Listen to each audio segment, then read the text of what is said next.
Hello and welcome to Comic Book Herald's Creannotators. I'm Dave Busing, founder and editor-in-chief of comicbookherald.com. Today I'm joined by writer and creator Chris Condon, creator of That Texas Blood Image comic series with Jacob Phillips. If you're unfamiliar with That Texas Blood, it's a look at crime in a small Texas town, a noir horror combo with some of my favorite storytelling in comics over the past couple of years. And Volume 3 will begin this summer, June 2022. You have 13 great issues to catch up on before then. It's not too much. It's all worth it. I highly recommend it. Mild spoilers may follow, but generally I want to keep this free for those who haven't read yet. So Chris, thanks so much for joining. I really appreciate you hopping in today. With That Texas Blood, my first question is, so this is you and Jacob team up, and this is your first big comic.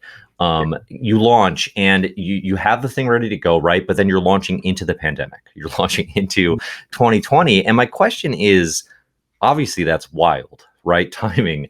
How do you think you all found success and kind of navigated that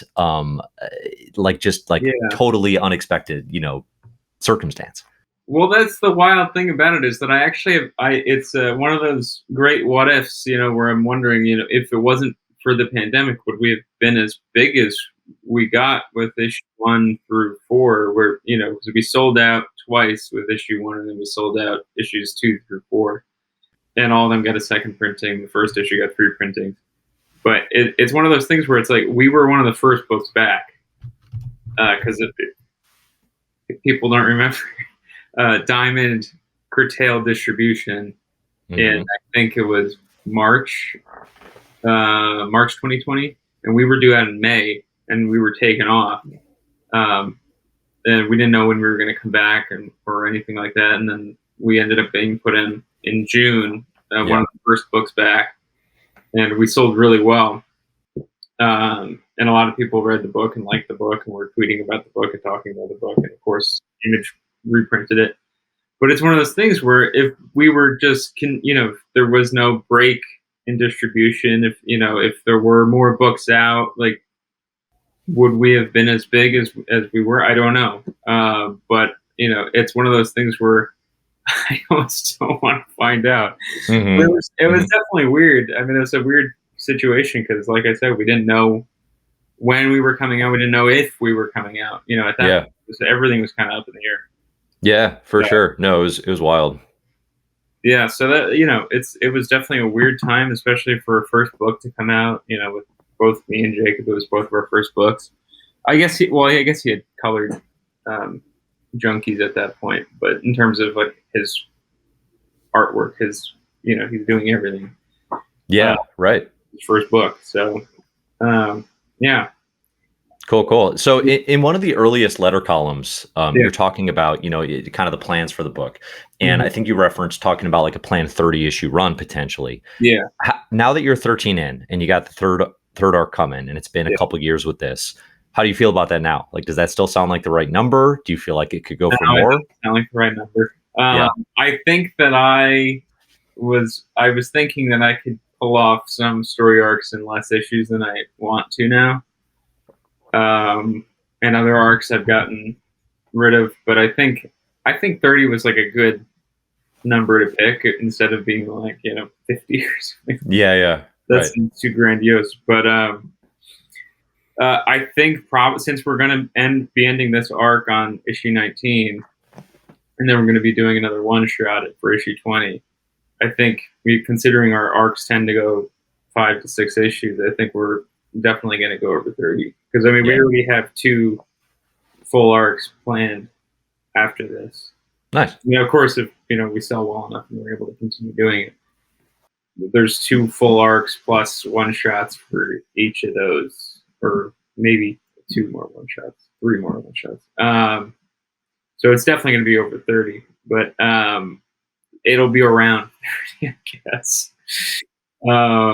But I did like the number 30. I thought 30 sounded like it was like a good number of issues to have, and it would be, for collections and everything, would be a good number. I don't know, but it's just not working out the way that I planned it out originally. Well, in a good way, right? Like it's got legs and Absolutely. We've got more. Yeah. I mean, I'm really happy with how everything's coming out. And, yeah, so I'm really happy with it. I'm happy to continue doing it. If people like it and want to keep reading it. Well, it does seem like so. So the thing about that Texas Blood, for people who don't know it, is so you start out with a story that's like our quote unquote present day, right? Yeah, With the sheriff of the small town, and there's a crime, and there's an individual who left, and now they're coming back, and they kind of get sucked into the violence and the crime of what they were used to in Texas. Um, and then in the second arc, you do a flashback, right? And that's where it kind of, I think for me, definitely as a reader, it was like the doors flew open, and it's like, oh, this could go for as long as you want it to now, yeah, because you can tell stories in this town throughout the era, throughout the ages, right? You can go to different towns in the county, right? You could go all over the map. So that was definitely a moment where it was like, yeah, like 30 is a super healthy run. Like that's great. But Mhm. like, I could definitely see this going longer so long as you're feeling it and feel like it has legs, you know? Yeah. Well, I mean, the thing is that so it's the idea for the other two arcs that I was talking about in the one shots that those would all be sort of like Joe Bob centric, and then if we go beyond that, it would probably be something else. I don't think that it would be Joe Bob anymore at that point. I mean, the guy's 70 years old. There's Don't tell me that about Joe Bob. I want him to live forever. Yeah. but yeah, that it's the first arc was interesting to kind of see people talk about it. They go, I wonder where it's going to go from here. And then we've already if you looked at our pitch packet that we had sent to Image, we say that it jumps around and like Joe Bob's not necessarily always like the lead, even though that's not necessarily true anymore. Kind of fallen in love with him myself, so I tend to put him in front and center. Um, but the idea of doing these sort of different time periods, and like so the next arc is set in 1992. There's no flashbacks in it though. I thought about it before I started actually scripting it. I thought about doing a wraparound, but I just ended up thinking that it was. I didn't want it to become like the thing that we do. You know what I mean? Like I didn't want to have to think about every arc that goes into the past. Now I got to do a wraparound. So I wanted to try to do something else in this one. So it's just set in 1992. So it's more immediate in terms of the emotions that you're hearing from people. There's no reminiscing about what happened in 1992. You're seeing it all as it's Right. unfolding, which I thought was a little is different and interesting in its own way than what we've done previously. Mm-hmm. But yeah, I really am happy with how the Eversol arc turned out, and I'm really happy that so many people kind of connected with Eversol. And if he comes back, I'm excited to see how people will like that. But that's one of the great things about our comics as well with jumping around in time is it allows me to bring people back and places and cars things from throughout the time period. So Yeah.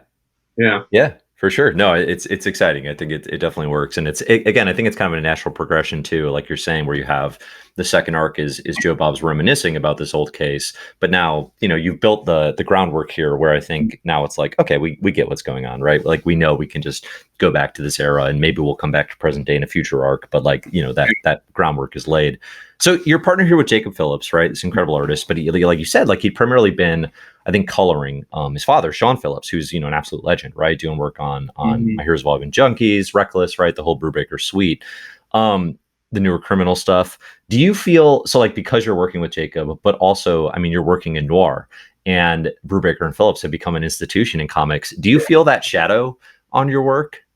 yeah. It's funny because I didn't think about it when we pitched the comic. Like I mean, I didn't really think about it at all. I always kind of loved noir stuff way back when I was in film school. Like the films I made were all like I made like one of the things that I made was a black and white noir story, with dramatic lighting and the whole thing. I mean, even then it was like my teacher was like, "You're like Raymond Chandler, but a filmmaker," and I'm like, "All right, cool." But it's like, It's high praise, yeah. and that was 2012 or something like that. So this has always been me. And I've always loved Brubaker and Phillips, so it just didn't really even like occur to me. I mean, I found Jake through them on Kill or Be Killed. He was doing the backups there, but in terms of the shadow, I feel like it was sort of pointed out to me more, and I was like, oh yeah, okay. So I feel like it's like that thing where we're going to be compared to them, I think, because we are a duo, creating noir. Yeah. So Yeah. it's interesting. Part of me wishes people didn't compare us because I think just Brubaker is so good, and I don't know if I'm half as good, but it is something that's like I'm aware of, and I don't try to do anything that he does. Some people have said that we have characters that recur and things like that, like they do in Criminal. But that wasn't even the thought from Criminal. I was sort of pulling from other loves like Stephen King and stuff like that. How he always has Dick Halloran showing up and things. And, the guy from The Shining, and he shows up in It and a bunch of other stuff. But yeah, I don't know. That's sort of where I got it from. And then as somebody pointed out, I go, oh yeah, that's true. Yeah.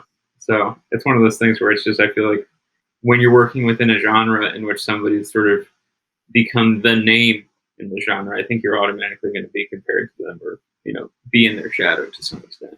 Yeah, yeah, definitely. I mean, yeah, I think it's kind of inevitable, especially when you're talking to comics people, right? Like if that's the medium you primarily consume, which for me it is, right? Yeah. They have just become synonymous with the style of storytelling, which, as you're referencing, and you reference a ton, in the back matter, is like, well, there's a whole legacy of cinema and all sorts of literature, right? And I read my first Dashiell Hammett book before this. I read Red Harvest based on a rec. That was a blast. That's a great book. I love that. Yeah. So that was a fun time. And I also, I watched Blood Simple for the first time recently. And I saw that you happened to give a lecture or a talk about the movie, or you were going to. Did that happen? Yeah, I was out in Houston. I was flown out to Houston, and we screened Blood Simple, and I talked about it a little bit. I didn't really know what to expect when I got there. I wish I actually had prepared more. I did a talk at a university too. I actually did 2 talks at universities, and I had prepared remarks and everything. And then when I did the Blood Simple thing, I just kind of winged it. And after I sat down, I was like, they're all thinking all of the things that I wanted to say now. Mm-hmm. Sure. But I mean, you mentioned both of the, Red Harvest and Blood Simple, and obviously Blood Simple gets its title from Red Harvest. Those were both huge influences on the first arc of That Texas Blood. Specifically that arc. I mean, there's a thing that happens in which he thinks he's killed a person. And, it's sort of that, but also mixed with like Edgar Allan Poe a little bit. But it was there's a scene in Red Harvest in which the Continental Op wakes up and he's stuck an ice pick in somebody and he doesn't remember doing it. Mm-hmm. And that was my reference to that. So I think I'm constantly referencing something that I love in like either novels or movies or something like that. Yeah, it was fun to connect those dots, definitely, for me to go back and see, because the Blood Simple, so I watched it with my wife, and she was losing her mind at the thing where you think the guy has been killed, but then nobody bothers to check. Yeah. she was furious with everyone involved for making all these mistakes. But I was like, that's the point, is like people don't know what they're doing, Yeah, it's such a great movie, and the thing that I was like kind of stressing at the screening that we did was that that is an amazing movie, not only because it's a good movie, but because it's literally the first Coen Brothers movie. They came out the gate fully formed as this amazing writer-director duo.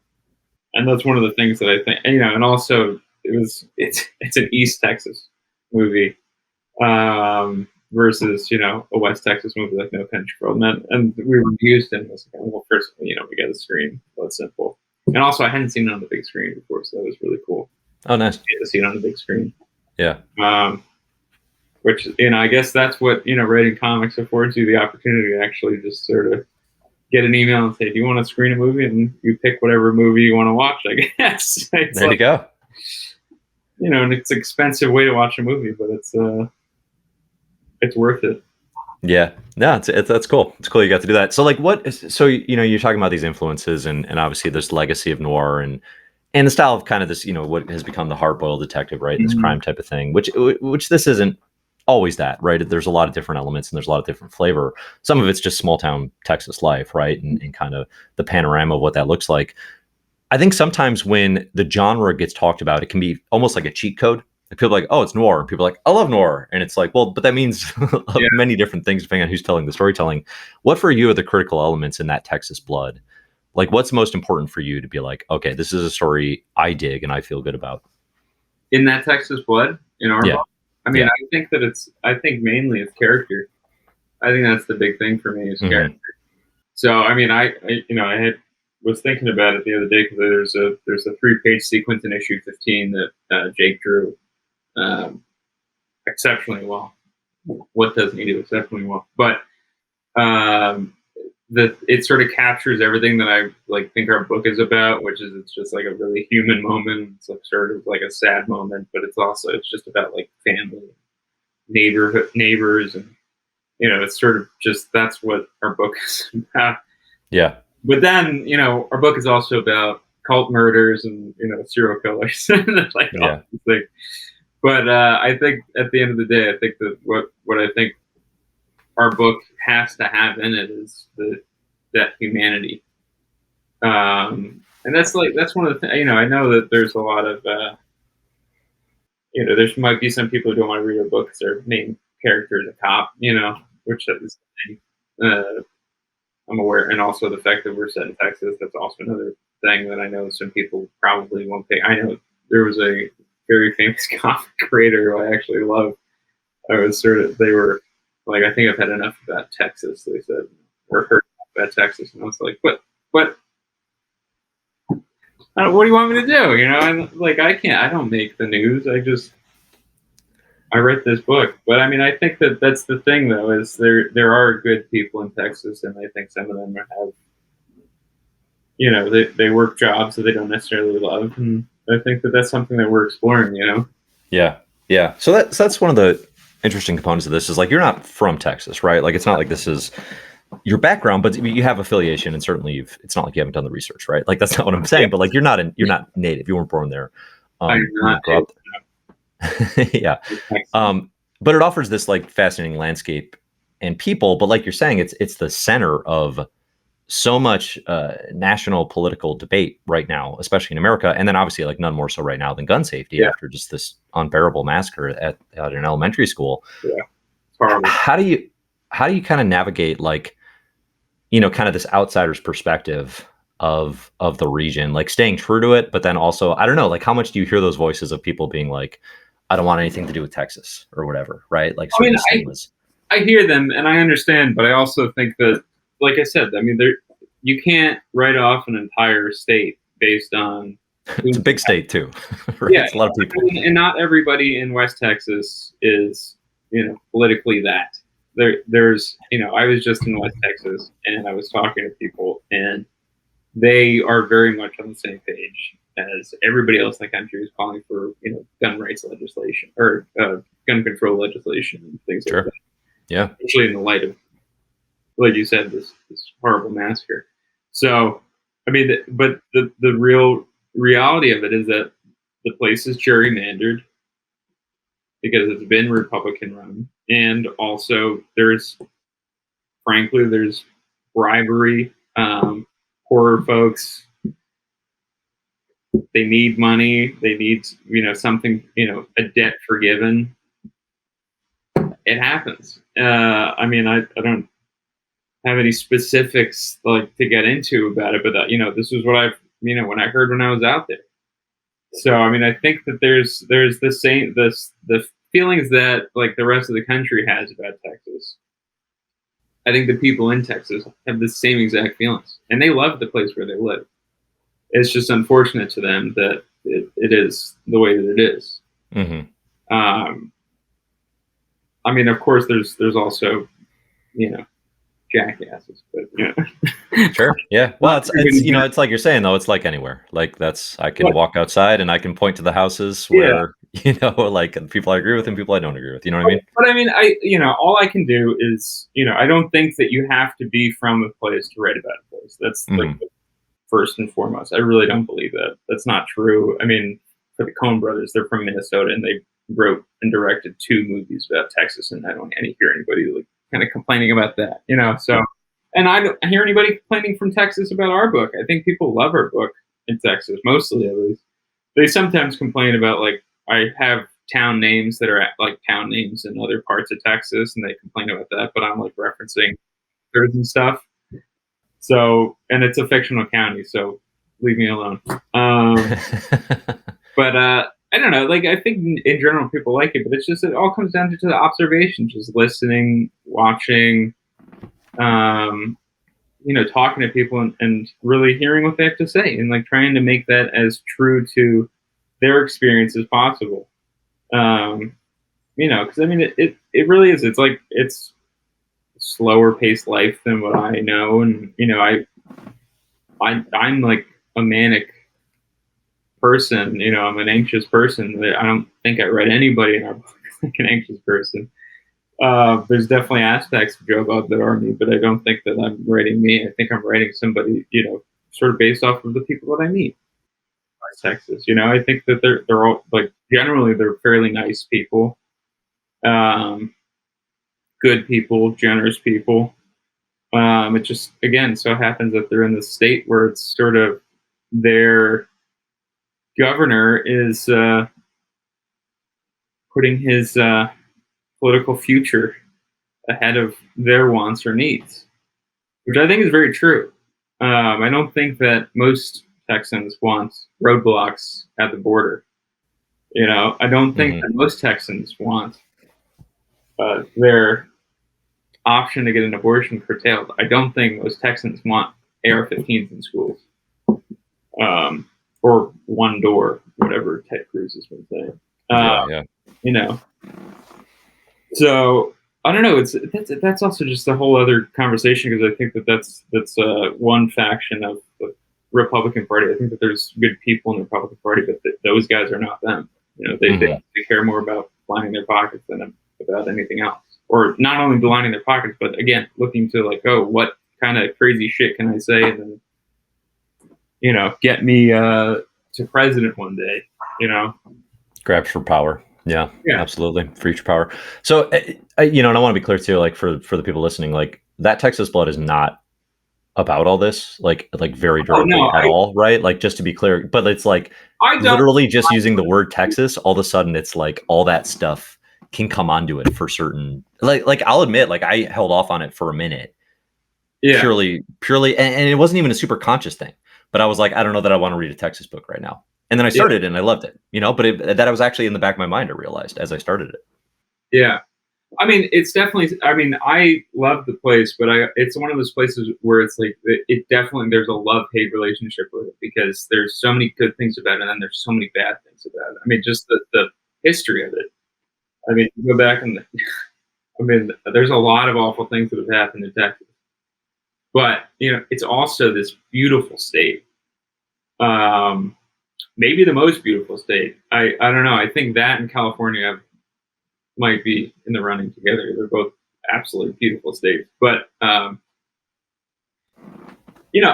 the end of the day, I don't put any of my political beliefs into the book. I do get into it on Twitter. I don't really think that I'm saying anything outlandish, but like that's, I make myself known. I don't think that I put it into the book, because I don't think that every person in the book believes the things that I believe. I think that Joe Bob probably is traditionally he's a Republican. Sure, so I think he's a Trumpist. I don't think so, but I think that he's a Republican. I think that he probably, he's a conservative person, and I think other people in the book are conservatives as well, and I don't have a problem with that. Just that I'm not that way personally doesn't mean that I can't write people and actually care about them. Right. I have people in my family that are conservative, and I care very deeply about them. And that's I think this is a weird conversation we're having about the comic, but I No, I think know what you mean though. every conversation we need to be having in our country is about, caring for people and not caring about what your political views are. It's not the end of the world. Hmm. You know, that's what democracy is, and that's what it should be. People Yeah. discussing ideas, getting Yeah. to a better future. Well, and that text, it's not like you're right. Like you're writing real people. You're writing an attempt at a lived experience, and that's going to have a wide variety of beliefs, and just being true to this area where, if somebody's in their 70s and they're in West Texas, like demographically, what are the odds here, right? And Yeah, it's like you're going to write them that way, you know? yeah. I just, it's if you're in like a rural area and you don't really, you don't go to the cities much. You see the same thing over and over again, every day. I think chances are you're probably going to be conservative because you're probably saying like, why do I care about these people out there? I care about me here and my people. I, I don't think that you're necessarily thinking about the world at large. I think you're thinking about your place where you live. I mean, maybe obviously that may be different now with social media and sort of, but if you're an Yeah. older person, I think that you probably skew conservative. I would think. Yeah, I mean that's been my experience. I have family in Texas too, and Yeah, it's a similar sort of experience and similar yeah, sort of political beliefs. But then not. It's like, yeah. but then Well, some people go the other way. I have friends in Texas, and I also have family in Texas, and yeah, exactly. It goes either way. It's not always just one road. Yeah, yeah. No, I hear that. I hear that. So yeah, no, and I think that's part of the thing too, though, is like you can feel your appreciation and like empathy and curiosity about the area in the book, which I think is essential to, like you said, like this being like, yes, it's crime, yes, it's noir. There's even some supernatural horror, right? When we get into the second arc, but ultimately, it's about the people, and ultimately, it's about because if we don't care about Joe Bob, if we don't care about the individuals, and we don't care about these people, these stories will, I think, feel familiar and potentially trite, right? Like it's Yeah, not like you've never seen anything like this before, but that piece of it makes it excel. One question I have is all the towns and the counties you mentioned, they're not necessarily in the same places, but they're literary references, right? yeah. What was the inspiration behind like the references that you pull? I think there's authors that I love. Um, I Washington Irving is one of them. There's one of the towns is Irving. I know that there's a real Irving, Texas. That was like what I remember like seeing on Reddit. Somebody was like, "This author doesn't know anything about Texas." I'm like, "No, no, no. I know Irving's outside of Dallas. I just wanted to like, I really love Yeah, Legend of Sleepy Hollow. It's like one of my favorite stories." And so I had sort of set up before any of that, before I named Irving or whatever. I was like, I wanted it to be Ambrose County, named after Ambrose Bierce. And then I wanted it to also because it sounded like it could be a real place. yeah. Oh yeah, It yeah, just kind of sounded good. That's like part of just dialogue and naming things. Like we have this the serial killer in our new arc is called the Red Queen Killer, aka RQK. And in coming up with that, I was like, that sounds like it could be a real thing, you know. So that's part of it is just sort of like repeating things like out loud and being like, that sounds okay. And then same thing with Fort Lehane, named after Dennis Lehane, one of the great crime writers. Mystic River, Gone Baby Gone, uh, you know, fantastic writer. Yeah, I wanted to pay homage to him because I mean the first arc was a noir crime story. I mean every single one of our arcs is going to have crime involved in it, even if we do go horror or whatever. So wanted to pay homage to him, and then sort of it ballooned out of that. Like, okay, well if I already have two names that are authors, I have to keep doing this. yeah. So all the other town names got picked because of that. There's Sure. Irving, Lawrence. There's probably another one that I'm forgetting. Yeah, That's, yeah. I that's dig that. that's one of the weird things about creating a fictional county, though, is that I have to like go back through my papers and like find the I was names gonna say, of things. yeah. You need a fake map now with all the all the counties listed on them. Yeah, and same thing with like character names and stuff. I have to like pull out the trades and like flip through and like find Oh. them. Or go back to the issues for the back matter and like look up what I said about this one thing. Yeah. That's funny. It's kind of fun to have a sort of fake history that I have to pull from, you know? Yeah. So I do love the back matter in these issues. So if you're collecting the trades, I don't know that you get this, but in the individual issues, you include, some like detailed back matter. So like it could be letters. There's a green bean casserole recipe in the holiday special, which is super fun. What was the The sort of reference to issue one, if yeah. Oh yeah. Right. It's crucial part of the story, which is fun. yeah. Um, what was the thinking behind making sure that these were in the print issues? Obviously to give it value, but like what kind of goes into selecting? Because the first five I want to say are like short stories Mhm. written by, right. We know this person's a writer and kind of their story. Like Yeah. what goes into that process for you for the back matter?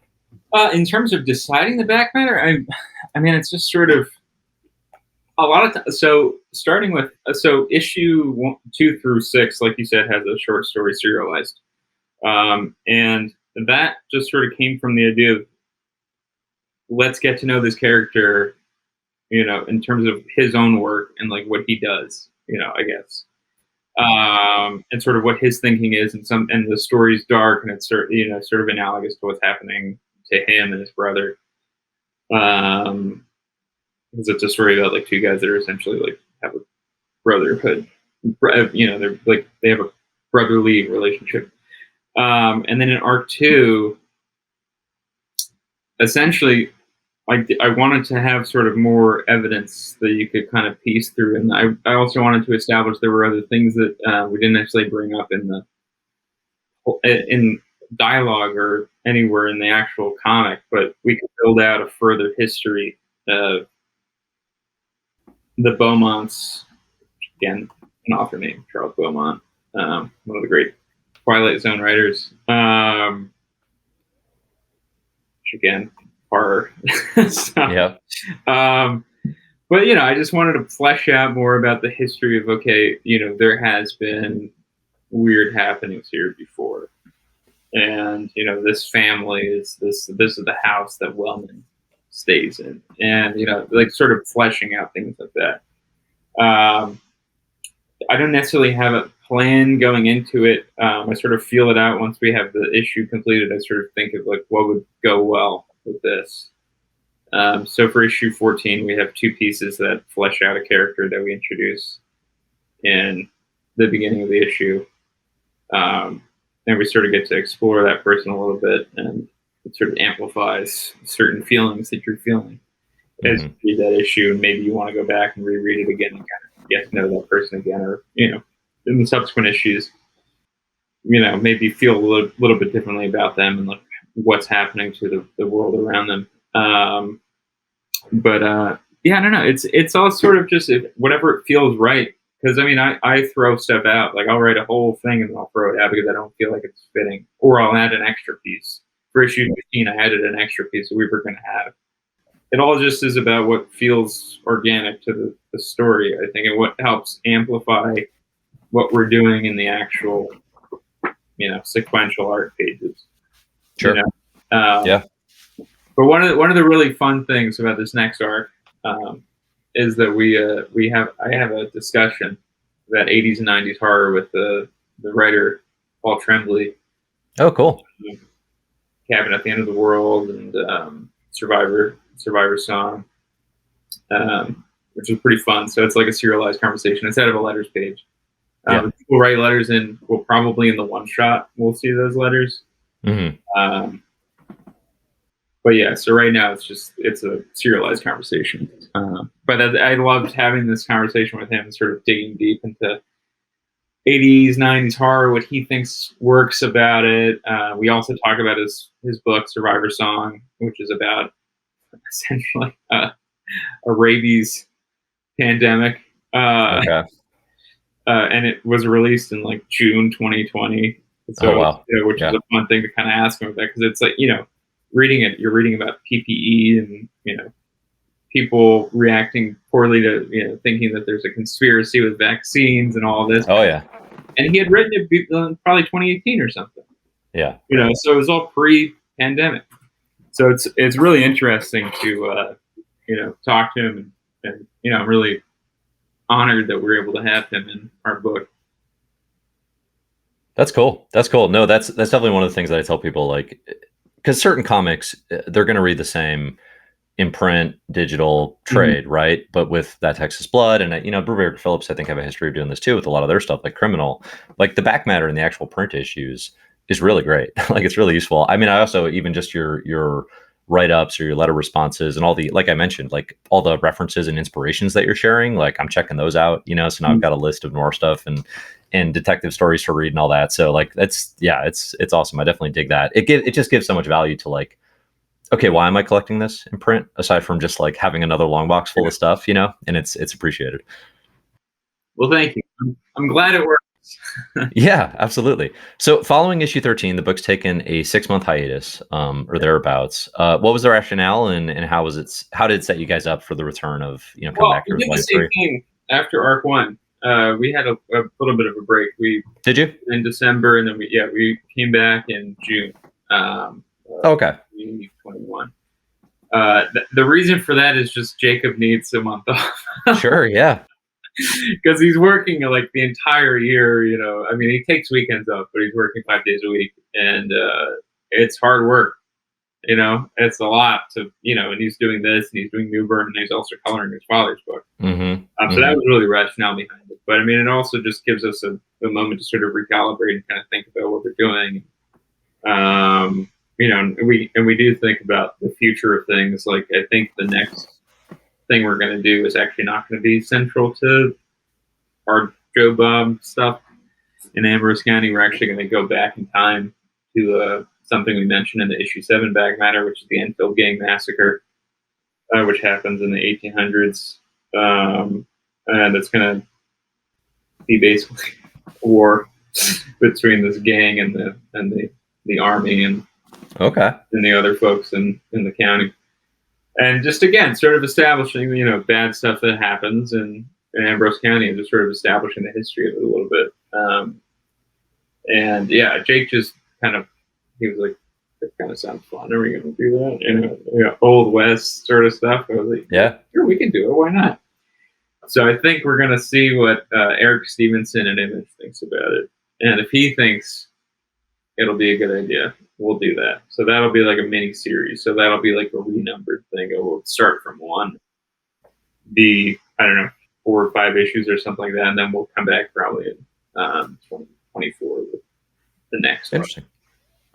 Gotcha. So with the second arc, we had a cult, and a lot more supernatural elements, right? With sort of this literal bat demon, which, if people have read any Batman comics, it's not, that happens occasionally.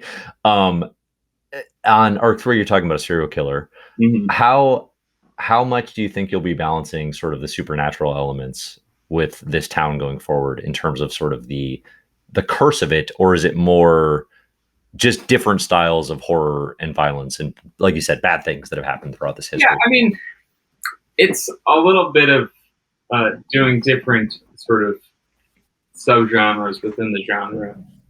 Yeah. But also, yeah, we like the supernatural stuff. It continues to play a part. I mean, it even plays a part to a smaller extent in this arc, because there's sort of a question of why here, why now? Like, why would you come to this small Texas county and do this? Like, to these people. So that's sort of the implication is, again, like, bad things are sort of attracted to this place. And why is that? So we definitely are going to explore that more in the subsequent arcs. Okay. And I'm really excited about that, because that's something I've been building up to since like 2013. I've started writing this stuff, and so I did the same thing with arc 1 and a little bit in arc 2, where I sort of was pulling from things that I'd written previously, and that's what's going to happen here. It's definitely going to be a different thing than what I wrote, in 2013 when I was, I don't know, 20 years old. And so we kind of skipped over that because I've seen you talk about it in other interviews, but like this was like originally like a movie script, right? First, yeah. That's kind of what you're referencing, yeah. Well, I probably would have done comics. I always used to draw my own comics and stuff. I just sort of I couldn't imagine doing animation or comics because drawing that much it's like it was just scary to me.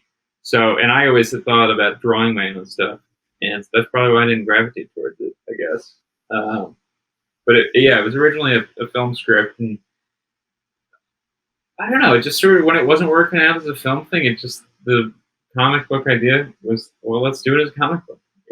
It basically like that. I mean, it was sort of a no-brainer in my mind, and I think that it's worked out better than it ever would have been as a film.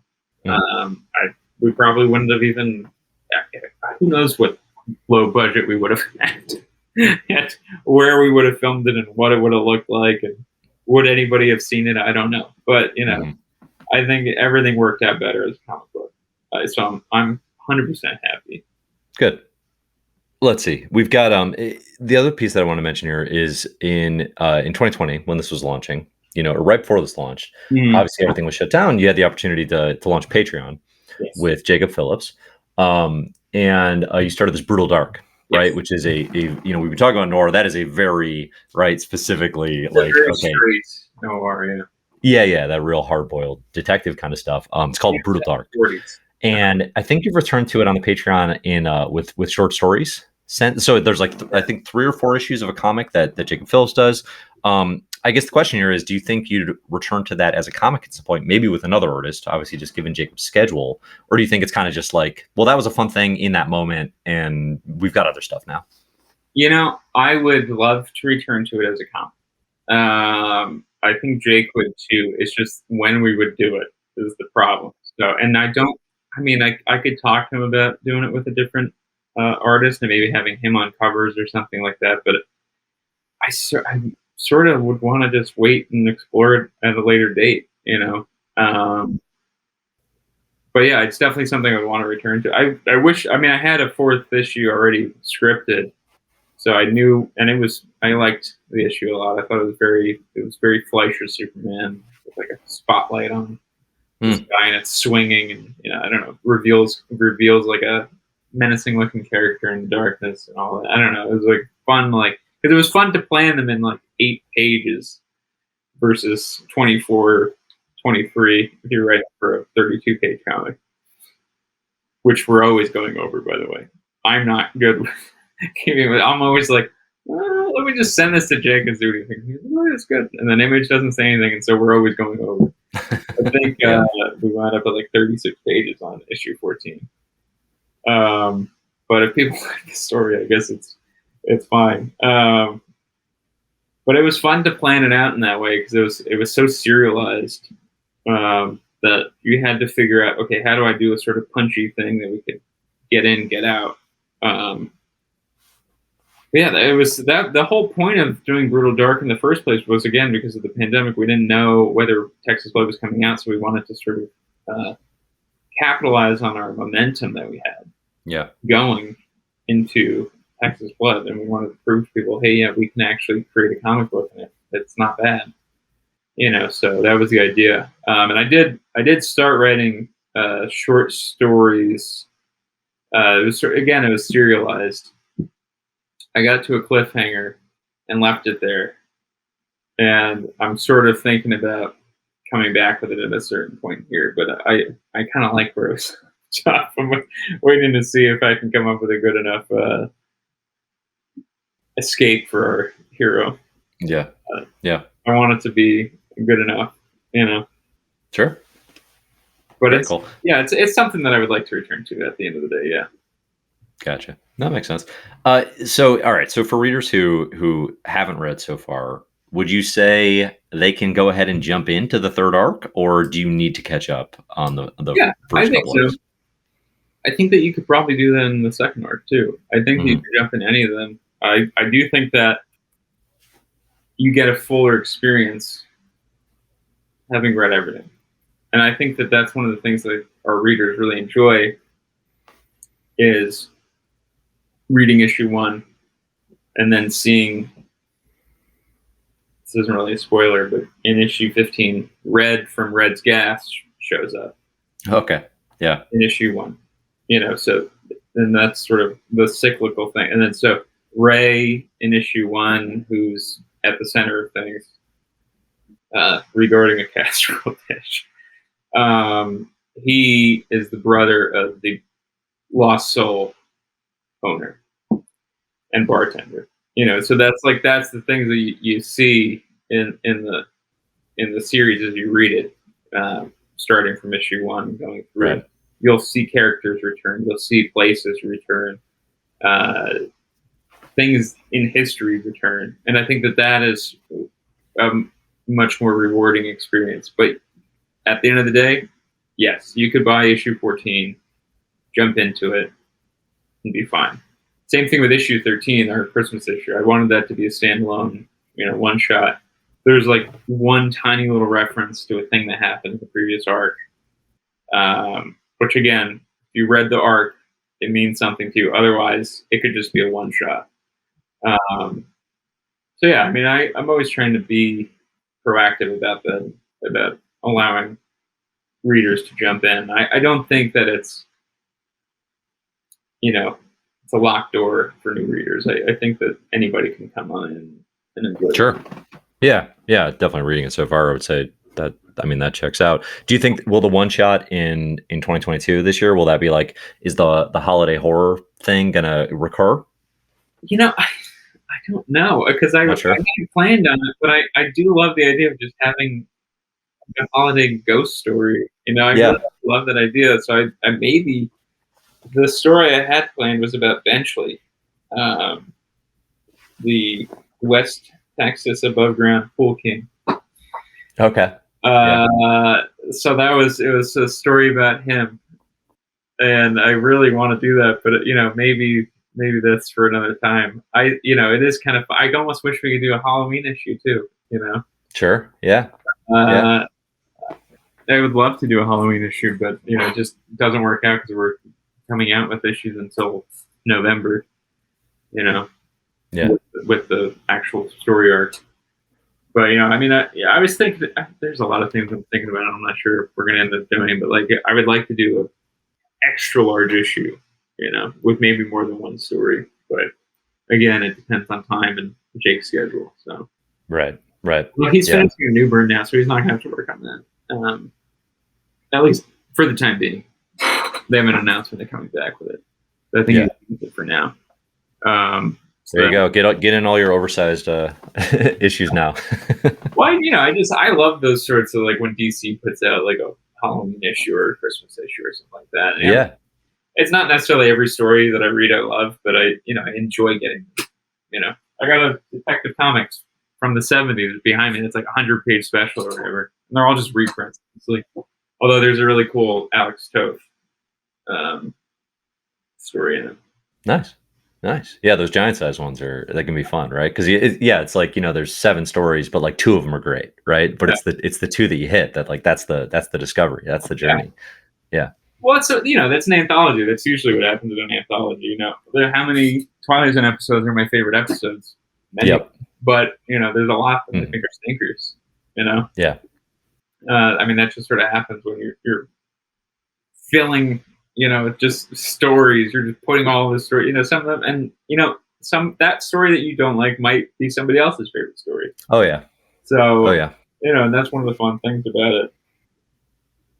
Yeah, no, that's definitely one of the most recurring things I've learned running a comic book site and just being online, right, over the past decade, is the things that I don't love are many people's favorite. Yeah. Right. Just inevitably. Well,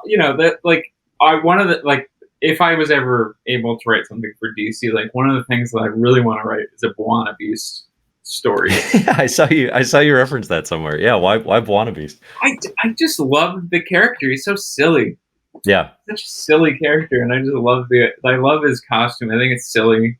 And I just have this idea that I sort of want to treat him like the Phantom, like the Phantom, where it's like it's a mantle passed down from person to person to person, and it's like take that, have a globe-trotting conspiracy and all this. I think it'd be fun, sort of to treat this character in a different way than has been treated before, but have it be comedic and if I was to compare it to anything, it'd probably be like the Jimmy Olsen series that Matt Fraction. That which is a blast. Yeah, that comic is pretty incredible. Actually, the amount of story that they cram into each issue is bonkers. I love that. It was so yeah, very very good stuff. All right, cool. So what else is coming up next for you? So we got DC needs to get this Blonde Beast story going. Yeah. But what else do you got? Well, I mean, right now we have that Texas Fall coming out. I'm working on a pitch right now with an artist, and hopefully we'll have that to a publisher, and hopefully they'll like it.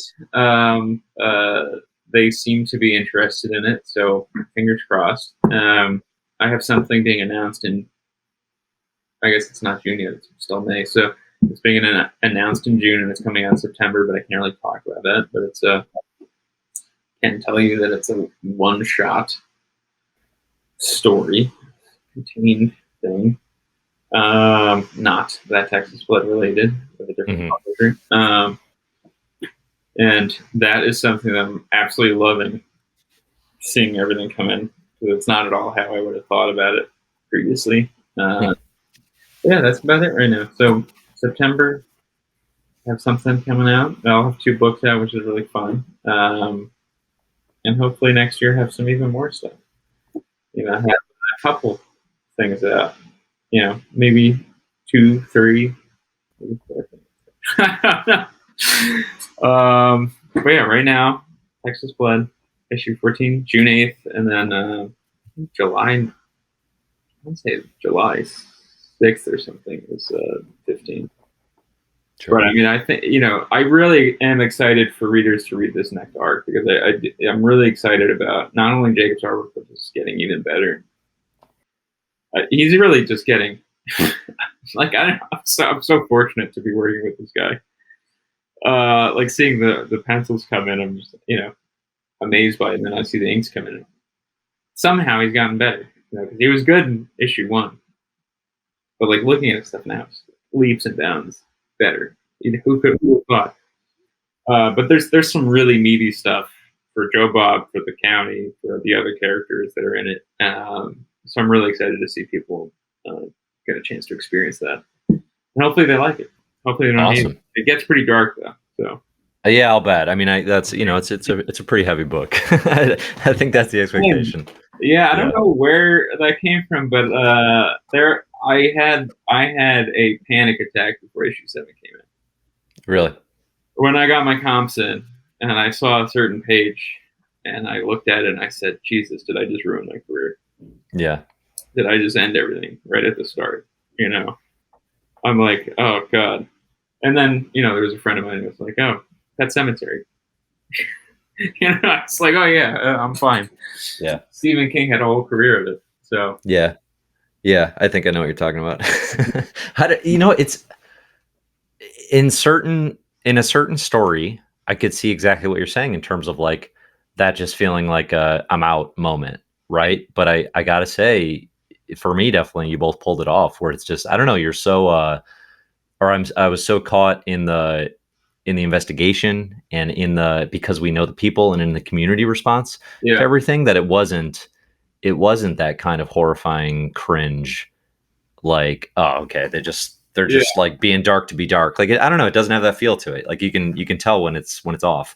Yeah, I mean, I think it also comes down to, I think that we really cared about the characters, including the one character that finds himself in a really unfortunate situation. And it lasts throughout the entire arc, and we explore why they wound up there, and they were doing a heroic thing.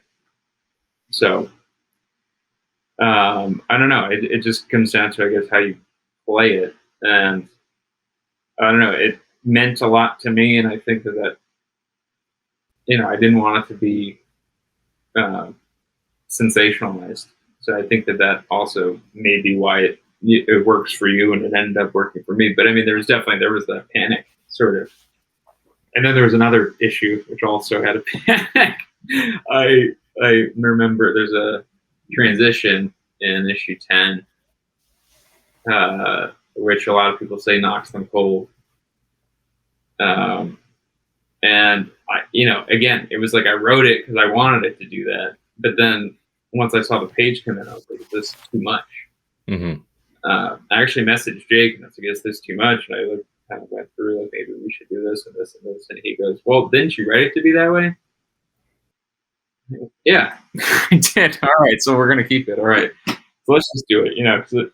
There's an old Mel Brooks saying about the producers. I mean, because he had Springtime for Hitler, and which obviously at the time was very much not a thing that you did. And the saying is just, if you're gonna ring that bell, just march up to the bell and ring it. And I think that that's what we did. I mean, I don't think that we're not as big of a thing as the producers or anything like that, but in our small indie way, we rang the bell. Sure. No, I mean, I think readers you appreciate hearing that there's care put in. Like the fact that you're worried about it is a good sign. I would say it's the teller where they're not worried about it and they're like, oh, well, let's shock them like this. Like that's obviously not the approach, at least for me. I don't want to throw anybody under the bus, but there's I'll just say it. There was a movie that came out, it was Puppet Masters, the newest Puppet Master movie. Working for Joe Dante at the time. I had read the script I was a reader of scripts. And I read the script and I just thought it was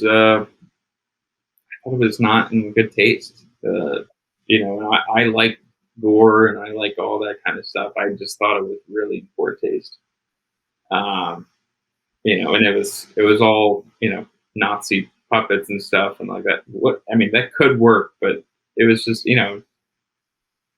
again, just in poor taste. And I think that that's the thing is, if you treat the characters and what's happening in your story and you treat it with care and, you actually care about the characters and what happens to them.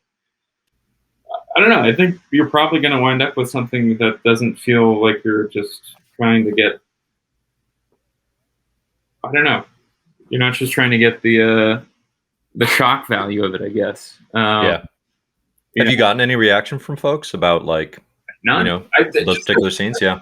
But, just that people find some of the moments very, they definitely find it upsetting, but in a sort of, in a cathartic way, I think. But, for example, like the speech that I wrote for Wayetta where she lays into Joe Bob, I felt that when I was writing it. I've been talking about that in a couple podcasts recently, but that was like something I really felt when I was writing it. I was really mad at Joe Bob. Yeah. Right. And and then there's the letter in issue 12 from Wayetta to Joe Bob, and that I've gotten a few emails from people that and one of them was one of the nicest emails I've ever gotten, which was a guy who's like, I've been reading comics for like 40 years and I've never teared up in an issue, and I teared up reading the letter from Wayetta. And again, it's just sort of like, I don't know, part of it's, I guess, it's all just imaginary, right? So you're imagining, and you have to put yourself in these characters' shoes. And I'm not just sitting here turning this stuff out like other people, where I have like 60 issues that are coming out, and I'm working on this, that, and I'm working on that Texas Blood. I'm writing one thing, and so I really have the time to spend with the characters in my mind and in my heart, and I try to put it out onto the page. And the fact that it works for some people and hits them in the way that it hits me is, I don't think there's anything better for a person who's a creative, a writer, an artist. Yeah. It's the intended effect, right? And it's reflected. Yeah, no, it's cool. All right, I think that's perfect ending place. So, all right, that Texas Blood is volume 3 is coming out now. Again, I'm super excited about the return of this book. It's one of my most anticipated comics of the rest of the year for sure. And we'll include links and all that fun stuff in the show notes for people who want to check it out. Chris, where should people find you? I am on Twitter and Instagram at Christoph Condon. That's Christopher without the ER. Christoph Condon. And then also we have a Patreon, a mutual Patreon, Jacob and myself, which we mentioned previously in the podcast. But it's patreon.com/Condon Phillips. And you can find us there as well. And, if you send us a message on Twitter, Instagram, we respond. Same thing on the Patreon. We respond to everything. There's also an email at the back of the book. So if you guys want, for me, it's like a big thing. I want to interact with people because I know that as a reader, first and foremost, like I would like that. I would like the writer to respond to me if given the chance that I could talk with them, and discuss something if need be. So yeah, but that's where you can find me. And thank you so much for having me on, Dave. I really appreciate it. Absolutely, it was a blast. I appreciate you taking the time. So thanks so much. Couldn't think of a better way to spend a Tuesday.